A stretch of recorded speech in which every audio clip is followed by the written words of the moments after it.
Hey, welcome to D Time Season 1, Episode 30, where we're going to break down culture. Um, Man, this is a cool topic. I'm excited to sit down with my guests in part two, but culture is something that, man, as an African American male, definitely don't have a lot of experience in. American culture is very different from other cultures. It's a mix of a lot of things, and honestly, you can kind of lose sight of the importance here in America of the importance of culture. So I was very grateful that God brought into my life a Russian woman. My wife, she's from Russia, and so my kids get a sense of a culture outside of America that's kind of ingrained in them. And so it's been cool to really not only learn more, have the kids learn more about African American, African culture, but also Russian culture as they're growing up. They kind of get a mix of that. And for me, not having that experience or that kind of tie in built into growing up, honestly, it's been challenging to kind of kind of own or kind of go after culture and what that means. And so, obviously, my wife has been a huge help, but I'm excited to sit down with our guest in part two, Chao Shi, and talk about her culture and how that's helped shape who she is and living in America, how that's affected her culture, her view of it. So, really cool conversation. I'm excited for you guys to hear. But I want to know from you guys as well. What cultures have you ascribed? Do you ascribe to, and how has that impacted how you live, how you interact with others? I know as Christians, the cool thing about God's kingdom is that we're a mix of many nations. We're come from all different walks of life, and we learn from each other. So I've been able to see so many different cultures and interact with so many different cultures that I wouldn't have had I not been a Christian. And so I think it's very cool that we have that kind of built in. And I think it's something that we need to embrace too, understanding other people's culture. Although we all are one in Christ, we do come from different cultures, and it's cool to be able to learn from those. I love our international days uh, at church where we have different cultures, food, and different cultures to come in and to get to learn from one another, learn where people come from. And it just helps bring folks so much closer together. And so culture is big. I think it goes without saying. And so I'm excited to hear and learn from Chao Shi in part two. So please stick around. As always, you can follow this podcast at D Time Podcast on Twitter and Instagram, and at dtimepodcast at gmail.com. So like, subscribe, follow us for this conversation and many more. And we'll see you in part two. Peace.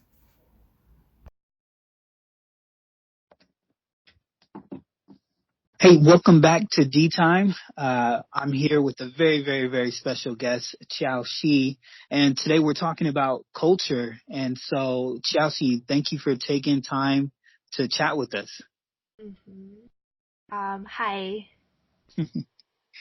No problem. So, Chao, before we start get into the topic, can you take a couple minutes just to introduce yourself to those listening? Yes. My name is Shashi, and I grew up and raised in Taiwan for 17 years, and I came to America about 4 years ago, 3 years, about 4 years ago.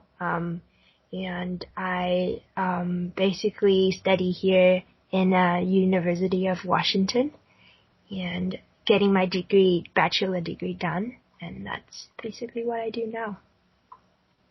Awesome, awesome. So, Chelsea, being from Taiwan, and with the episode being about culture, how would you describe your culture to someone here in the States?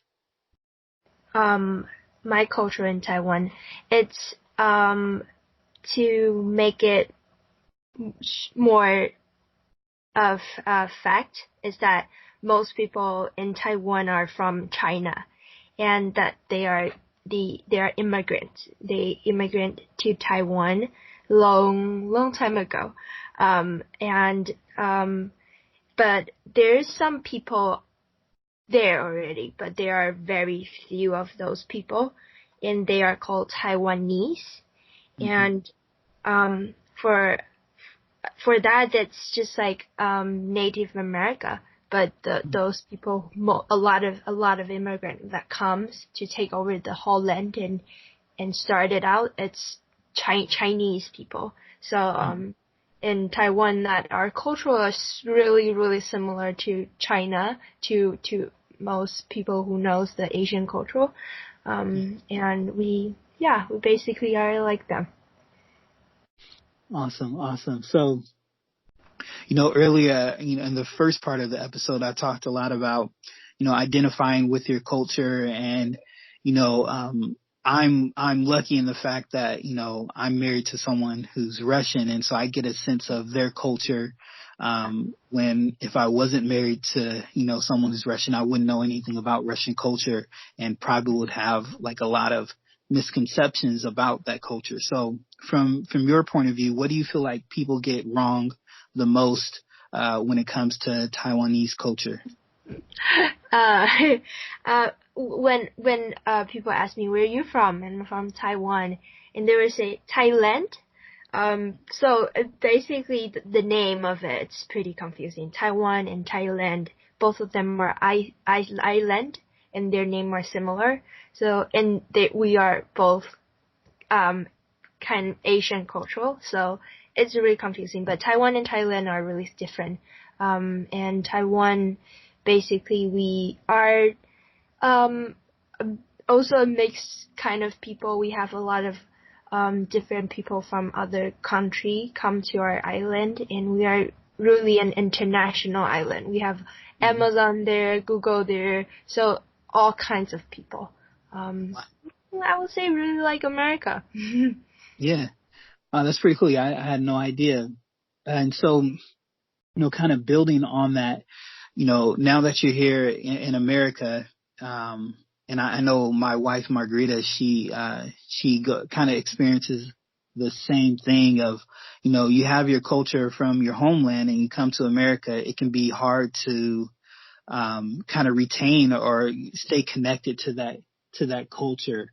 Um, in what ways do you find it, hard to kind of, or in what ways have you experienced that, trying to, making sure that you retain your culture, even though you're not, home, if that makes sense? Yes. Um, well, it's what's really important is stay in touch with your friends and family back home. Just Mm-hmm. constantly call them and make sure that the connection is still there, and uh develop a new. Well, what I'm saying is that just have to um keep in touch, and also continuing to read books like that, go online and make sure um, to know what's going on back in your own country, Mm. and Awesome. the politics and what's trending there and things like that. So yes. Yeah, staying connected.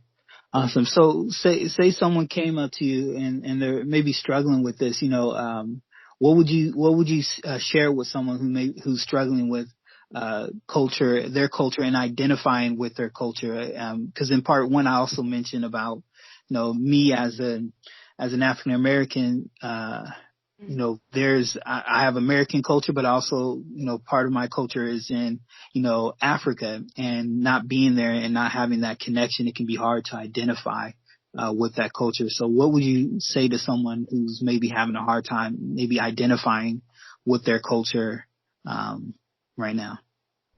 Um, well, I think getting more knowledge from your culture and have a strong stand on what it's your cultural at, and just reading more books about it, or getting Mm-hmm. more idea from your friends and family, and get a big like good main idea about what part of the culture that you are in attracts you the most, and just hold on to that, because I think that's really important, because culture can be something that's like raw, human made, but something that attracts you a lot. And that's what I see a lot in Japan. People really love their culture, and they present those culture, and they make a big community that help them to strongly speak out that what they stand for. And I think it's really important to really hold on to what you like about your culture, and to speak about it, to share about it, and to, to tell people about it. No, that's awesome. So, little side note, so speaking from, Taiwanese culture, what about Taiwanese culture are you most proud of? Oh, yeah. Food. I believe everybody heard about boba tea. And the Oh, yeah. tapioca, the black things, the chewy boba thing, it is invented in Taiwan. And Oh, it's now all over the world, and nobody knows. They don't know where it's from, and it's from Taiwan. So I'm really proud of that. that's Yeah. awesome. Yeah, I did not know that either. That's pretty cool. Awesome. Well, Chelsea, thank you so much for sharing. I have one more question to ask you. So I always ask everyone that I've been sitting down with the same question, and it's what's the best piece of advice that someone has shared with you? Oh, that's a really good question. I think it's from my mom. Mm-hmm. About my culture is to keep an open mind and develop a new new routine of what like culture mean to me, and just keep it easy. It doesn't need to be take it like serious, but it has to be like open mind and practical and fun, like boba tea. You can drink boba tea with your friend and share with your family. So that's just what I think it's. My mom has been giving me a lot of great advice. That's awesome. Yeah, that's great advice. Well, Chelsea, thank you so much for taking time to share about your culture. I know for me personally, just in this chat, I learned a lot about, the Taiwanese culture. So thank you for sharing. Thank you for taking the time out to chat. You're welcome. Awesome. And for those listening, I kind of shared earlier, drop us a comment on what are you most proud of about your culture. Maybe it's a cool little connection that no one's thought of, or maybe it's just something small, but I want to hear what you're most proud of about your culture. So drop us a line, follow the podcast on D-Time Podcast on Twitter and Instagram, and send us an email as always at dtimepodcast@gmail.com. So thank you, Chelsea, once again. Thanks so much for dropping by. You're welcome. Thank you.